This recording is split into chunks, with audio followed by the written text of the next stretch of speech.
দীপাবলি হলো আলোর উৎসব। আর এই আলো জ্বালানোর পিছনে কিন্তু অনেক রকম পৌরাণিক কাহিনী কথিত আছে।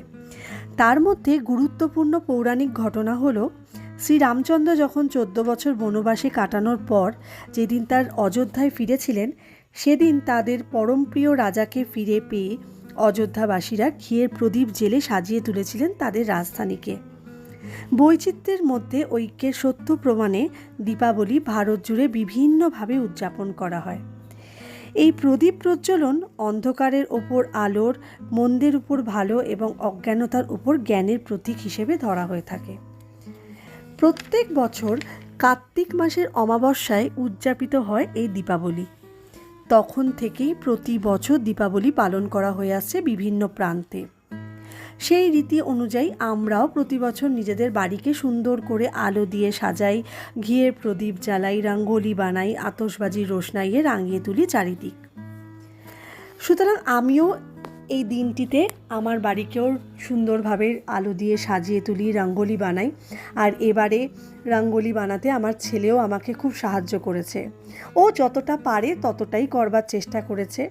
এবং স্বাভাবিকভাবে সুন্দর করে আলো দিয়ে বাড়ি সাজাতে কার না ভালো লাগে, সবারই ভালো লাগে এবং তা দেখতেও কতটা সুন্দর লাগে।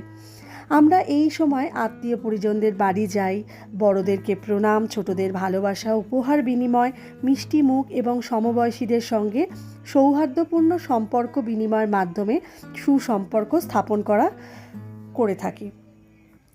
কারণ ভেবে দেখুন, আমরা কিন্তু সমাজবদ্ধ জীব।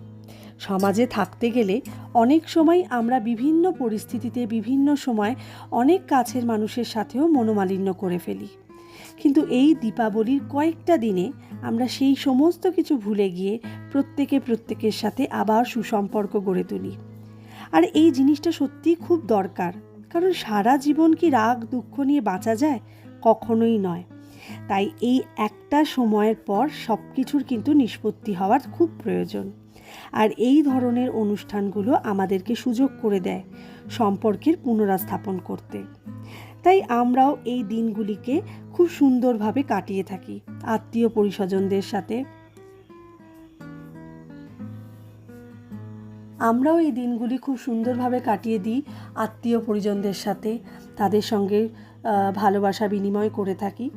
যাই হোক, এই দীপাবলির কিছু সুন্দর মুহূর্ত যেগুলো আমার খুব প্রিয়, সেগুলো মুঠোফোনে বন্দি করেছিলাম, সেগুলোকেই আপনাদের সামনে তুলে ধরলাম। আশা করি যদি ভালো লাগে তাহলে অবশ্যই জানাবেন। আপনারাও সবাই খুব ভালো থাকবেন। সমস্ত আনন্দ অনুষ্ঠানগুলো পরিবার পরিজনদের সাথে কাটানোর চেষ্টা করবেন, কারণ এই দিনগুলি কিন্তু সবথেকে মূল্যবান। তাই এই দিনগুলিতে সবাই সবার কাছে থাকবেন, পাশে থাকবেন। সবাই খুব ভালো থাকবেন। এই আলোর উৎসব যেন সবার জীবনকে আলোময় করে তোলে। সবাই খুব ভালো থাকবেন। সবাইকে অনেক অনেক ধন্যবাদ। Thank you so much.